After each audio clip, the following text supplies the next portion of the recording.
Hi all, I hope everybody's having a really good October. We're nearly at the end of October, which is crazy to say because this is my favourite month. I love this time of year. This is a really good time to do stuff in the garden as well. So yeah, I'm down here at the pond border and I had started sort of tidying bits of it up last week, just on my lunch break, and I'd sort of cut a few things back. And yeah, we're at the end of the season now, so it's a bit messy, it's a bit shabby. Obviously, we're coming into winter shortly. And yeah, the brightness and all the colour from spring right through to all of summer has kind of fizzled out now. Still a few bits in colour, like the agastache and these salvias and things, but the best of it's over. I'm still not happy with this space for some reason.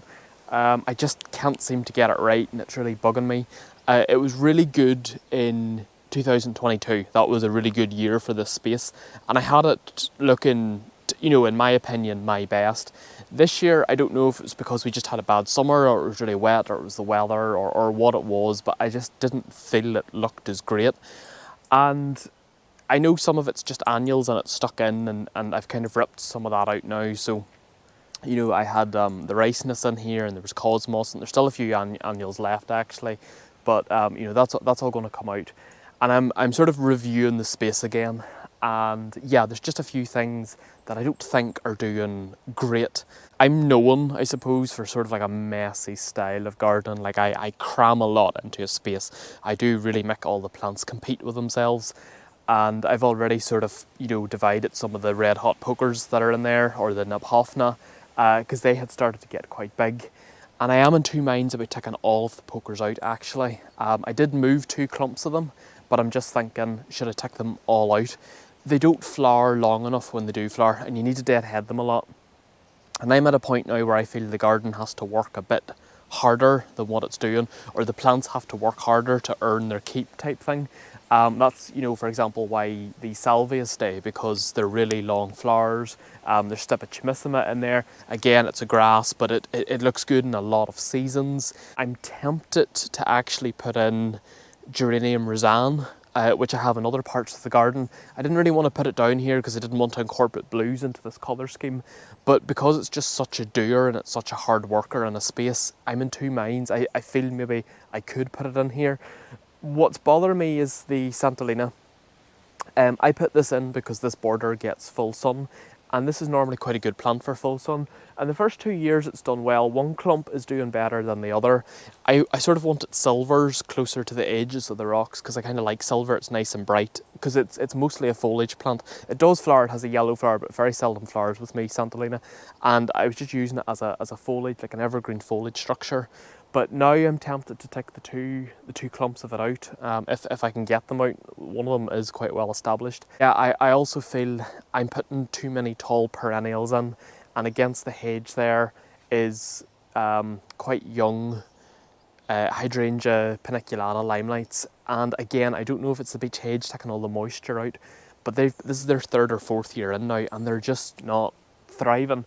I have a really good one down there behind that miscanthus. It always has done really well. It's the original. These other ones just aren't doing as well. I've mulched the border. I've tried to, get more light around them, but they're just, I don't know, for some reason they're existing, but they're not thriving. And I haven't worked that out. So I'm in two minds about taking those out. I also have a sort of different type of miscanthus here than my other 2 miscanthus. I don't really know the name of it. I got it out at home base and it's never done well. I've tried to lift it a couple of times. It's always done well in the pot, but every time I put it into the ground where it should be happier, it just kind of, I don't know, it huffs a bit, and I don't know for why. I've had it quite a long time. It is producing a seed head now, in fairness, but it's not looking its best.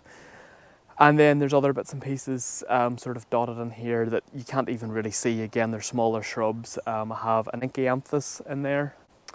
It's quite an unusual shrub, flowers kind of springtime. I sort of got it just because it's a wee bit more uncommon, but again, it's not thriving in there. It is technically more of a woodland shrub, so I maybe have another location I could move it to.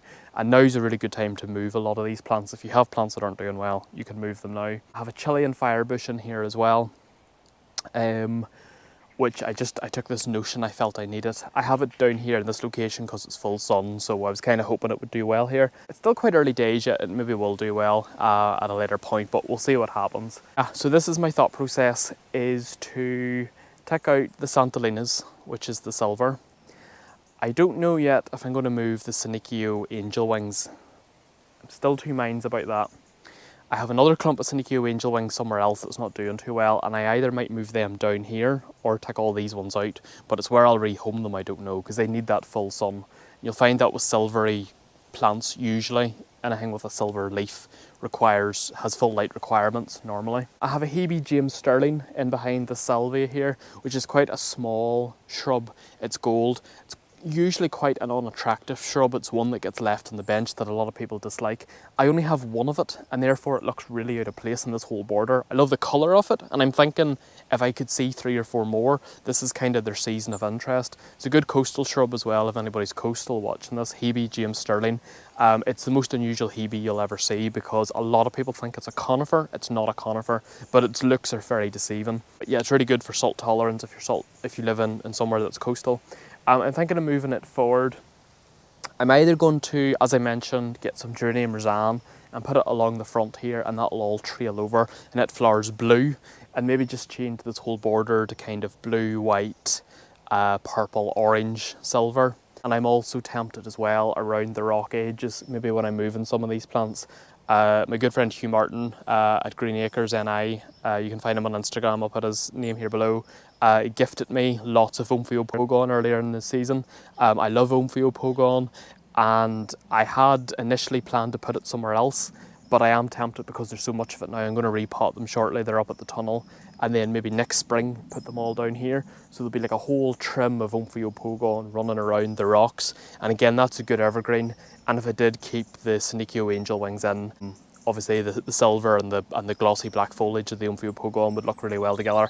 And again, that darkness would tie really well in with these purples. And the Stepicimissima, again, you'd have that gold and black and purple and silver. I think it would look quite cool. And that will be all your lower stuff. I think I'm going to keep the hydrangeas in. I'm going to give them one more year. I'm going to mulch them really well and just hope that maybe it was the lack of light and other perennials growing in front of them. As you can see here, there's a couple of crates on the ground of other bits I've grown earlier in the year. Some Achillea there, so I've grown them from seed, so I might incorporate them into the space. Not sure yet, again, it'll depend on colours. If not, I have a hot border, obviously up where the bees are at, so they'll move up there. Gardening's always trial and error, it's always changing stuff around. I never want to go for cliche, boring plants. I'm always trying to do something quite different, especially when I'm doing tours. But sometimes, do you know what? Good old, faithful, reliable plants, you know, like the geranium roseannes, and I've got a wee bit of phlomis in there, and these salvias that are long flower and give long colour, that are just hard workers in a space. Do you know what? They earn their keep, and at the end of the day, it's about keeping as colour in your garden as long as you possibly can. Sometimes you just have to go back to the good old classics. So that's maybe what I'll do. But yeah, time will tell. That's the updates in this border. I say October is a really good time of year to do any of this type of stuff. So if anybody has a message or has any questions, drop me a comment below and I'll answer as best I can. And as always, thank you for watching and supporting my channel. Bye.